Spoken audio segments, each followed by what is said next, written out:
I, Barack Hussein Obama, do solemnly swear that I will preserve, protect, and defend the Constitution of the United States. So help me God. The socialist takeover of the American government in January 2009 was worrisome enough, but in the years to follow, the Obama administration continued to impose its radical left-wing agenda on the American people any way it could. They were duped by clever slogans and eloquent speeches, but not me.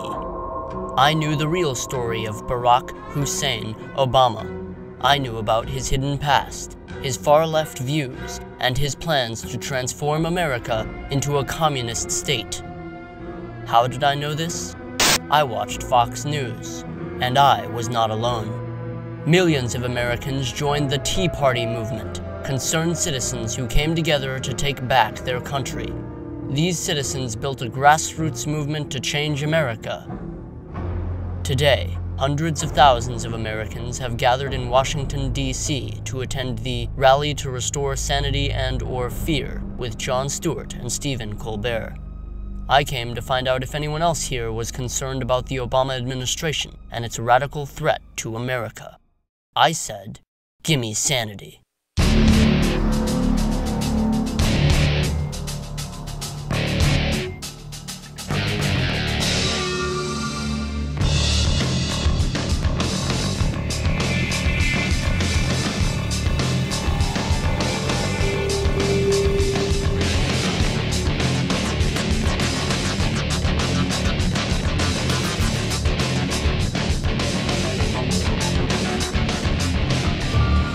Want to tell me about why you're here today at the rally?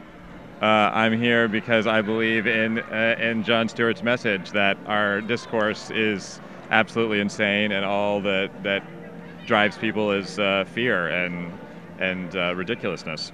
Partly because I am a fan of Jon Stewart and Stephen Colbert, but more importantly because I'm a fan of sanity and getting rid of this crazy vibe that has hit this country in recent years. We no longer talk about politics, we scream at each other. And I think that's partly on the fault of both sides of the aisle and all sides of the aisle. We need to talk and spend more time listening instead of fighting, because it doesn't get us anywhere in our personal lives, so it's not going to do much for our country. I am here to be part of all these beautiful, sane, and reasonable people who are coming together at this critical time in history in this country to say we can be reasonable. I don't call myself a Republican or a Democrat. I call myself an American that's concerned about what's going on in this country. And I think this event was an opportunity to shake things up enough and maybe get some people's eyes open. It looks like a lot of people are here for normalcy. Now the news that he was raised a Muslim. Apparently, when he was a young boy, he attended a Muslim school, a madrasa. This president, I think, has exposed himself as a guy over and over and over again who has a deep-seated hatred for white people or the white culture. I don't know what it is. The president is not, in fact, a legitimate citizen by birth. Barack Obama perhaps is not a U.S. citizen and that he should be impeached because he's either from Kenya or the Philippines, depending on who you talk to. You think he is a legitimate sitting president? People who say what you just said are out of their minds, and I really have no tolerance for that kind of folly. Do you think that Obama is secretly a Muslim and he's actually collaborating? I'm not joking, because there are a lot of questions about this. I'm sorry, I think it's a joke, but I mean, there's no possibility of that. What do you want? His preacher was terrible before he became president, or he's a Muslim. Why would he be a Muslim? So what? If he's a Muslim, he's American Muslim. Muslims have as much right to be American or run for presidency as, I don't know if he is Muslim, but if he is, the right answer is so what? As long as he's not an extremist, everybody in America has the freedom of religion. So there's really nothing wrong if he was a Muslim. That's not an issue. I think he put a platform together, campaign promises. I want to see him keep those. And I don't care if he's Muslim or Christian or an atheist. It has nothing to do with the way that he runs the country.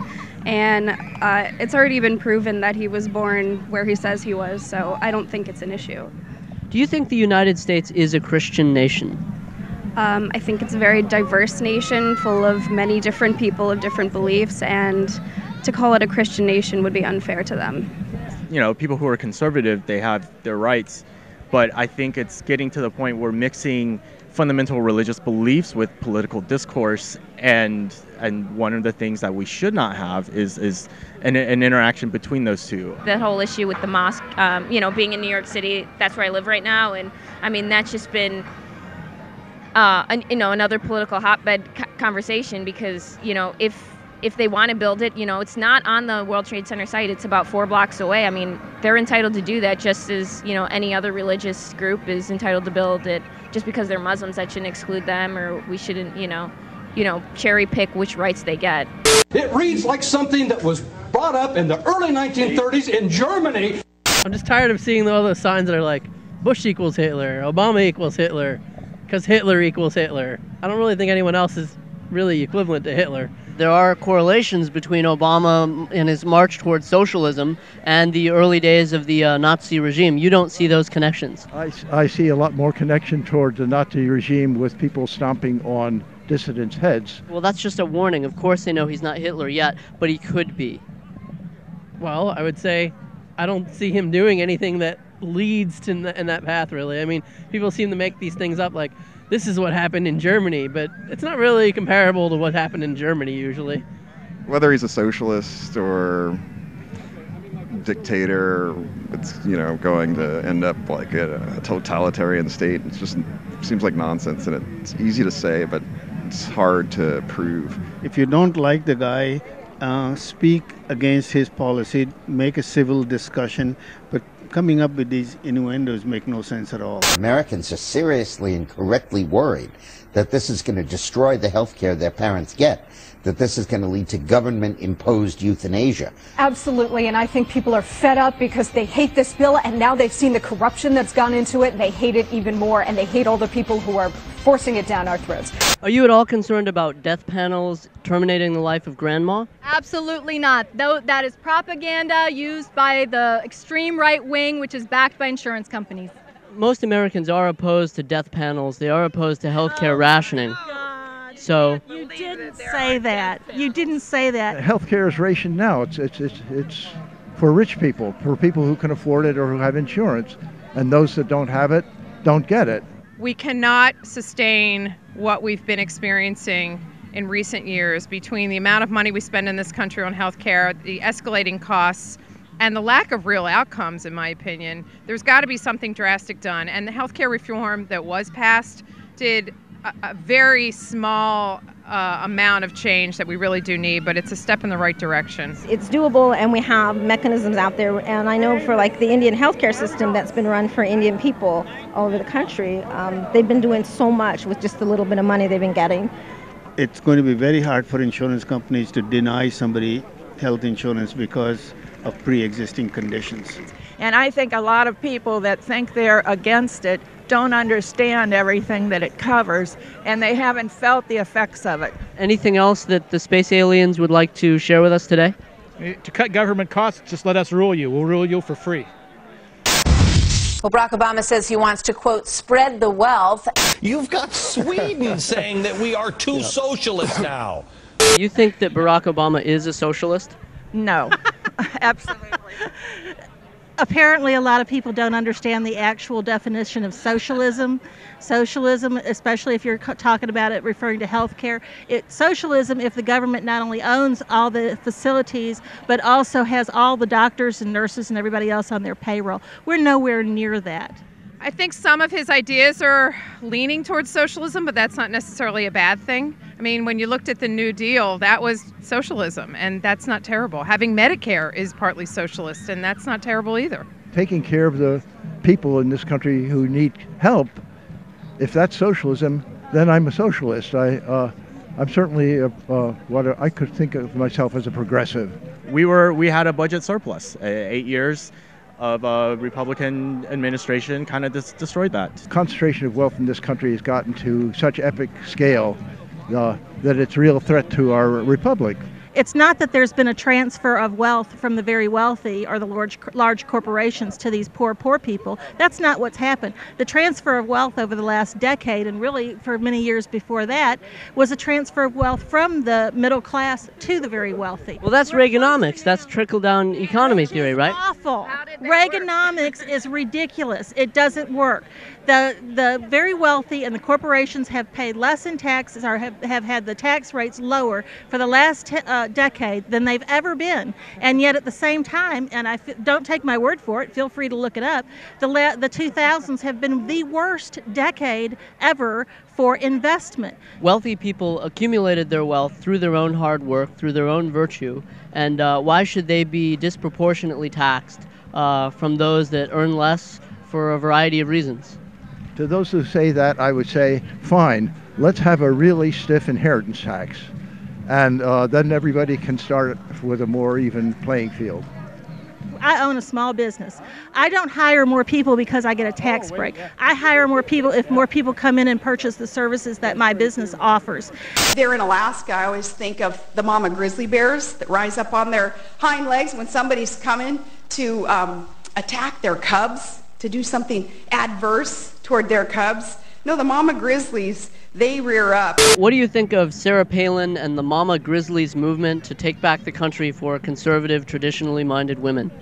Well, I'm a mother. I have a 7-year-old daughter, and I'm not on Sarah Palin's side. She doesn't represent me. That came from Sarah Palin's mouth, and again, anything that comes out of her mouth is not something I tend to agree with. I think she has distorted the notion of powerful women in politics, and for her to portray herself as a feminist is just not the way I would look at feminism and women in politics. But you're a woman. Why would you not align with them politically? I mean, that's the assumption or the assertion that's made many times. I mean, people believe that, you know, they want to see more female candidates. For example, John McCain's campaign was boosted substantially by appealing to younger, ostensibly women, working moms, families who can identify having 5 kids and raising them as she has done. Why do you not identify with those things? Well, the truth is Obama still attracted more of the women vote in 2008. So even if she did boost the numbers, she didn't do it enough to make a difference. So, yeah, like I said, she doesn't represent me or my ideals. The reforms I'm proposing would not apply to those who are here illegal. Hell no, you can't! You've got two camps that are becoming very polarized. And the farther away and the stronger they get embedded in their very narrow focused, both sides of the fence, the less common ground is going to be reached.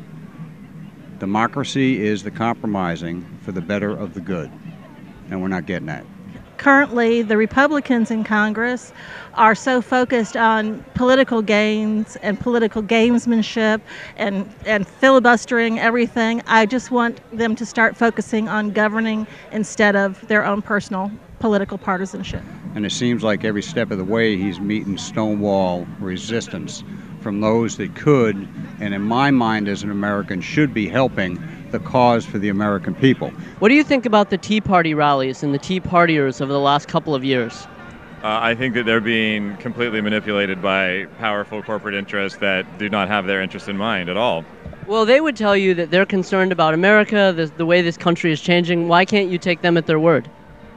Unfortunately, I don't think that the bulk of them are very intelligent. I don't think that they really understand what they're fighting about. I think that they have, especially with things like gun control and just bullshit issues like that haven't been taken away from them and haven't been attempted to be taken away from them. I think the Tea Party is tying themselves in with the Founding Fathers to give themselves legitimacy and using that face to say what they're trying to say. I don't necessarily think that the Founding Fathers would necessarily agree with all the Tea Partyists are saying. You have these fringe opinions that are basically dominating the airwaves. You know, you have to take your news with a grain of salt, and if you have any brain cells, you can't believe everything you hear or read, whether it's on the news or on the internet and so on. But Fox News, to me, is not a source I would rely on for anything. You don't make a decision based on anger. I think fear incites fear, and it's contagious, and people start jumping onto their soapboxes without doing proper research or understanding all of the issues. I could start telling everybody that you are actually a little green man from Mars, and no matter how many times I repeated it, it would not be true. Thank you for your time today. Mark Twain once said that a lie can travel halfway around the world while the truth is still putting on its shoes.